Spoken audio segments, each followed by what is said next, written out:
second law of thermodynamics. നമ്മൾ രണ്ട് type process പഠിച്ചിട്ടുണ്ട് പ്ലസ് ടുന്. റിവേഴ്സിബിൾ പ്രോസസ്സും അതുപോലെ irreversible പ്രോസസ്സും. The process proceed in both direction. അതായത് എന്ന് ബിയിലേക്ക് പോവാ, ബിന്ന് എയിലേക്ക് പോകുന്ന പ്രോസസ്സിനൊക്കെ നമ്മൾ എന്ത് പറയും? റിവേഴ്സിബിൾ പ്രോസസ് ആണെന്ന് പറയും. നമ്മൾ പ്ലസ് ടുവിനൊക്കെ ഏകദേശം വാട്ടർ വേപ്പർ ആവാ, വേപ്പർ വാട്ടർ ആവാ, അതൊരു വാട്ടർ സൈക്കിളിനൊക്കെ നമ്മൾ റിവേഴ്സിബിൾ പ്രോസസ് ആണെന്ന് പഠിച്ചിട്ടുണ്ട് അല്ലെ. അതുപോലെ ഇലാസ്റ്റിക് സ്പ്രിങ്സിന്റെ കേസിലൊക്കെ റിവേഴ്സിബിൾ പ്രോസസ് ആണെന്ന് പറഞ്ഞിട്ടുണ്ട്. This is example of A reversible process. ഇനി റിവേഴ്സിബിൾ ആണെങ്കിലോ ഒരു ഡയറക്ഷനിൽ മാത്രമേ നടക്കുള്ളൂ, രണ്ട് ഡയറക്ഷനിലും എന്ത് നടക്കില്ല, പ്രോസസ്സ് നടക്കില്ല. Transfer of heat between two bodies at different temperature, ഒരു ഭാഗത്ത് നിന്ന് ഒരു ഭാഗത്തേക്ക് പോയി കഴിഞ്ഞാൽ പിന്നെ ഇല്ല. ഓക്കെ, അതൊക്കെ നമുക്ക് എന്താ എക്സാമ്പിൾ ആക്കി എടുക്കാം, റിവേഴ്സിബിൾ പ്രോസസ് ആയിട്ട് എടുക്കാൻ പറ്റും. പിന്നെ സെക്കൻഡ് ലോ ഓഫ് തെർമോഡൈനാമിക്സിൽ 3 സ്റ്റേറ്റ്മെന്റ്സ് ആണ് കാര്യമായിട്ട് പറയുന്നത്. പിന്നെ ഒരു കെൽവിൻ പ്ലാങ്ക് സ്റ്റേറ്റ്മെന്റും ഉണ്ട്. അതായത് കെൽവിന്റെയും പ്ലാങ്കിന്റെയും കൂടെ സ്റ്റേറ്റ്മെന്റ് ഒരുമിച്ച് പറയുന്നത്. മെയിൻ ആയിട്ട് പറയുന്നത് എന്താ വെച്ചാൽ ഹീറ്റ് ഒരു കോൾഡ് ബോഡിയിൽ നിന്ന് ഹോട്ട് ബോഡിയിലേക്ക് ട്രാൻസ്ഫർ ചെയ്യില്ല ഒരു എക്സ്റ്റേണൽ വർക്ക് ഇല്ലാണ്ട്. അതാണ് മെയിൻ ആയിട്ട് എന്ത് പറയുന്നത്, ട്രാൻസ്ഫർ ഓഫ് ഹീറ്റിനെ പറ്റിയിട്ടാണ് എന്ത് പറയുന്നത്, സെക്കൻഡ് ലോ ഓഫ് തെർമോഡൈനാമിക്സ് പറയുന്നത്. അതിൽ ആദ്യത്തെ സ്റ്റേറ്റ്മെന്റ് കെൽവിന്റെ സ്റ്റേറ്റ്മെന്റ് ആയിരുന്നു. It is impossible by means of an inanimate material agency to derive a mechanical work cooling it below the temperature of the coldest of the surrounding. അതായത് ഇപ്പൊ ഒരു ടെമ്പറേച്ചറിൽ നമ്മൾ നിൽക്കുകയാണെങ്കിൽ സറൗണ്ടിങ്ങിന് താഴെയുള്ള ടെമ്പറേച്ചറിലേക്ക് വരണമെങ്കിൽ ഒരു മെക്കാനിക്കൽ വർക്ക് എന്തായാലും എന്താണ് എസെൻഷ്യൽ ആണ്. അതാണ് കെൽവിൻ പറയുന്നത്. ഒരു വർക്ക് ഇല്ലാണ്ട് എന്ത് ചെയ്യില്ല, നമുക്ക് താഴത്തെ ടെമ്പറേച്ചറിലേക്ക് പോകാൻ പറ്റില്ല, അല്ലെങ്കിൽ temperature difference coldest of the സറൗണ്ടിങ്ങിലേക്ക് ആവാൻ പറ്റില്ല. രണ്ടാമത്തത് പറയുന്നത് എന്താ വെച്ചാൽ it is impossible to transfer heat from a cold body to hot body. അതായത് തണുത്ത വസ്തുവെന്ന് ചൂടുള്ള വസ്തുവിലേക്ക് എന്ത് പോവില്ല, ഹീറ്റ് പോവില്ല. ഹീറ്റ് എപ്പോഴും ചൂടുന്ന എപ്പോഴും തണുപ്പിലേക്കാണ് പോവുക. ഇപ്പൊ എക്സ്റ്റേണൽ വർക്ക് ചെയ്താൽ ചിലപ്പോൾ എന്ത് ചെയ്യാന്ന് വെച്ചിട്ടുണ്ടെങ്കിൽ ഇത് നടക്കാം. അപ്പൊ വിത്തൗട്ട് ഡൂയിങ് എക്സ്റ്റേണൽ വർക്ക് ആണെങ്കിൽ കോൾഡ് ബോഡിയിൽ നിന്ന് ഹോട്ട് ബോഡിയിലേക്ക് ചൂട് പോവില്ല. മൂന്നാമത്തെ സ്റ്റേറ്റ്മെന്റ് പ്ലാങ്ക് സ്റ്റേറ്റ്മെന്റ് ആണ്. മൂന്നും ഏകദേശം ഒരേ മീനിങ്ങിലാണ് അവർ പറയുന്നത്. അതായത് ഒരു engine, it is impossible to construct an engine working in a complete cycle will produce no effect other than raising of heat or cooling of the heat reservoir. ഇങ്ങനെ ഒരു racing of ഹീറ്റോ അതുപോലെ കൂളിംഗ് ഓഫ് ഹീറ്റ് റിസർവോയറോ ഇല്ലാത്ത ഒരു engine നമുക്ക് എന്ത് ചെയ്യാൻ പറ്റില്ല, construct ചെയ്യാൻ പറ്റില്ല.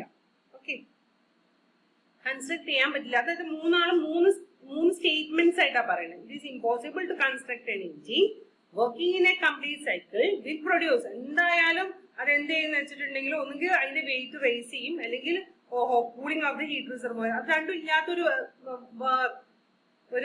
എഞ്ചിൻ നമുക്ക് എന്ത് ചെയ്യാൻ പറ്റില്ല, കൺസ്ട്രക്ട് ചെയ്യാൻ പറ്റില്ല. മൂന്നാമത്തതാണ് ഏറ്റവും ഇമ്പോർട്ടന്റ് ആയിട്ട് പറയുന്നത്. നമുക്ക് മൂന്നെണ്ണേ മെയിൻ ആയിട്ട് പഠിക്കാനുള്ളൂ. ഇത് രണ്ട് കെൽവിന്റെതും പ്ലാങ്കിന്റെയും കൂടെ മിക്സ് ചെയ്ത സ്റ്റേറ്റ്മെന്റ് ആണ്. അതിലെന്താ പറഞ്ഞ വെച്ചാൽ completely transfer of heat into work എന്ത് ചെയ്യാൻ പറ്റില്ല, ഒരു എഞ്ചിനും ചെയ്യാൻ പറ്റില്ല. അതായത് നമ്മൾ എത്ര ഹീറ്റ് കൊടുത്തു അതിന് കംപ്ലീറ്റ് ആയിട്ട് വർക്ക് ആയിട്ട് മാറ്റാൻ ഒരു എഞ്ചിനും പറ്റില്ല. അതാണ് കെൽവിൻ പ്ലാങ്ക് സ്റ്റേറ്റ്മെന്റ് പറയുന്നത്. ഓക്കെ, സോ ഇനി നോക്കാം ആപ്ലിക്കേഷൻ ഓഫ് സെക്കൻഡ് ലോ ആണ്. നമ്മൾ ഫസ്റ്റ് ലോ പറഞ്ഞിട്ടുണ്ടായിരുന്നു, ഫസ്റ്റ് ലോന്റെ ആപ്ലിക്കേഷൻ പറഞ്ഞിട്ടുണ്ടായിരുന്നു. ഫസ്റ്റ് ലോന്റെ മെയിൻ ആപ്ലിക്കേഷൻ എന്ന് പറഞ്ഞിട്ടുണ്ടെങ്കിൽ മേയേഴ്സ് റിലേഷൻ ആണ്, അത് നമ്മൾ പറഞ്ഞു. ഇനിയിപ്പോ സെക്കൻഡ് ലോന്റെ ആപ്ലിക്കേഷൻ എന്ന് പറയുന്നത് ഹീറ്റ് എഞ്ചിൻ ആണ്. What is N heat engine? ഇതൊക്കെ നമ്മൾ പഠിച്ചതാണല്ലേ. ഹീറ്റ് എഞ്ചിൻ എന്ന് പറഞ്ഞിട്ടുണ്ടെങ്കിൽ ഹീറ്റ് എനർജിനെ എന്താക്കി മാറ്റും, മെക്കാനിക്കൽ എനർജി ആക്കി മാറ്റും. ഹീറ്റ് എഞ്ചിനിൽ സാധാരണ 3 പാർട്സ് ആണ് മെയിൻ ആയിട്ട് പറയുന്നത്. അതൊന്ന് സോഴ്സ് ആണ്, ഒന്ന് സിങ്ക് ആണ്. സിങ്ക് അറ്റ് ഹൈ ടെമ്പറേച്ചറും സിങ്ക് അറ്റ് ലോ ടെമ്പറേച്ചറും സോഴ്സ് അറ്റ് ഹൈ ടെമ്പറേച്ചറും പിന്നെ വർക്കിംഗ് സബ്സ്റ്റൻസും ആണ് ഇതിന്റെ. ഓക്കെ, അപ്പൊ സോഴ്സിന്റെ ഹീറ്റ് എടുത്തിട്ട് സിങ്ക് കൊണ്ട് കൊടുക്കും. അങ്ങനെയാണ് ഇതിന്റെ വർക്കിംഗ്, ഹീറ്റ് എഞ്ചിന്റെ വർക്കിംഗ് എന്ന് പറയുന്നത്. സോഴ്സ് അറ്റ് ഹൈ ടെമ്പറേച്ചറും സിങ്ക് അറ്റ് ലോ ടെമ്പറേച്ചറും. ഓക്കെ, ഇപ്പൊ Q1 ഹീറ്റ് സോഴ്സിന് എടുത്തിട്ട് Q2 ഇവിടെ കൊണ്ടേക്ക് കൊടുക്കുകയാണ് വർക്ക് ഡൺ ചെയ്തിട്ട്. ഓക്കെ, ഹീറ്റ് എഞ്ചിനാണ് വർക്ക് ചെയ്യുന്നത്.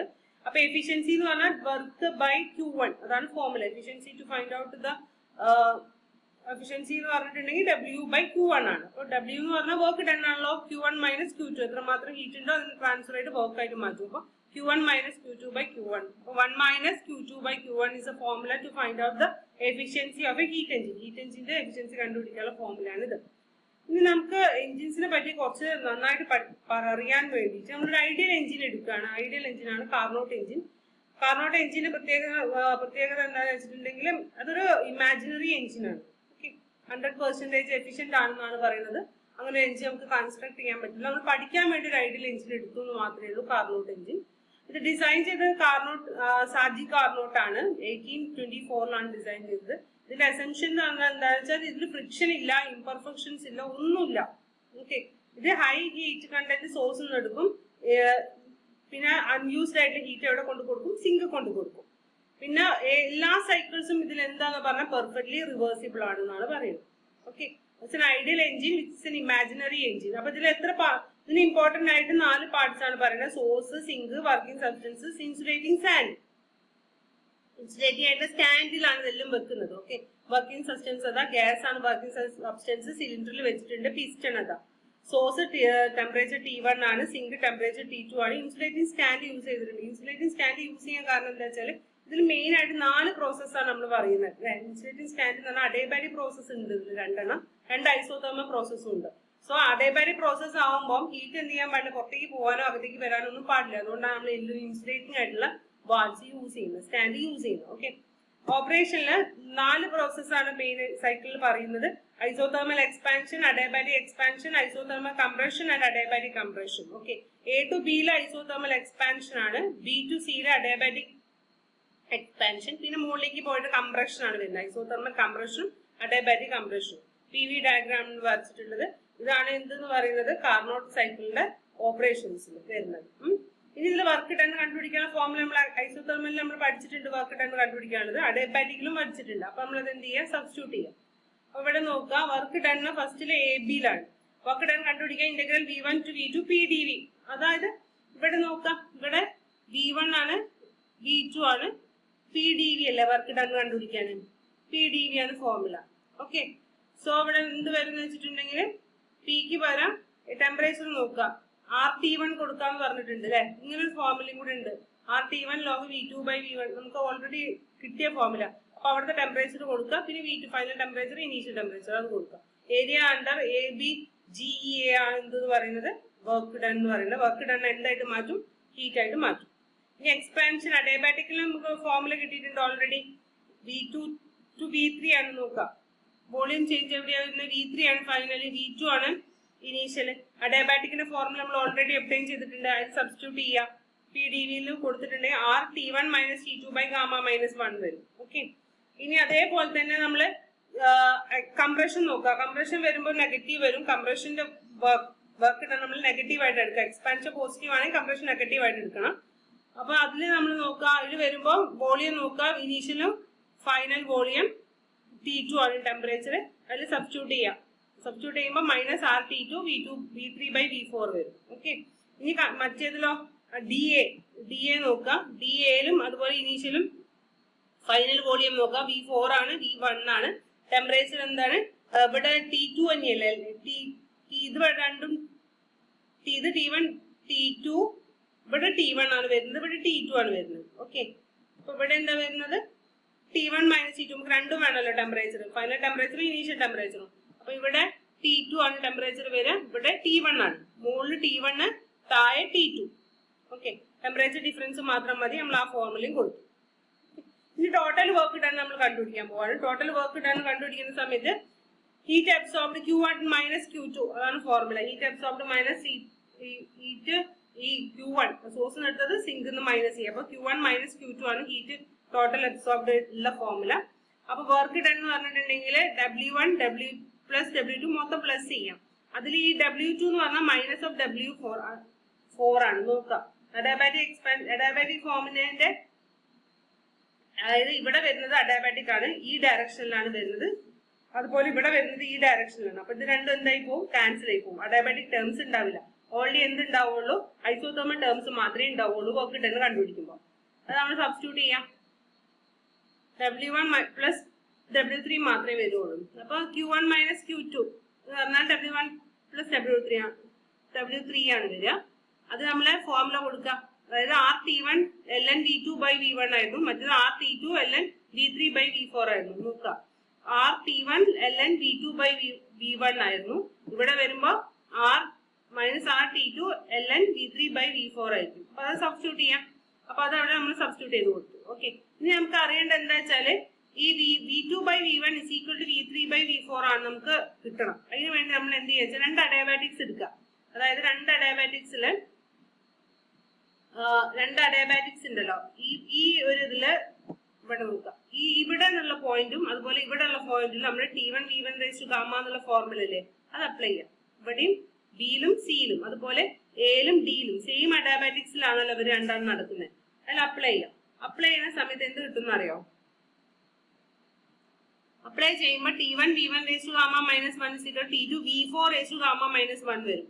T1 V1 raised to gamma minus 1 is equal to ഇവിടെ അപ്ലൈ ചെയ്തു.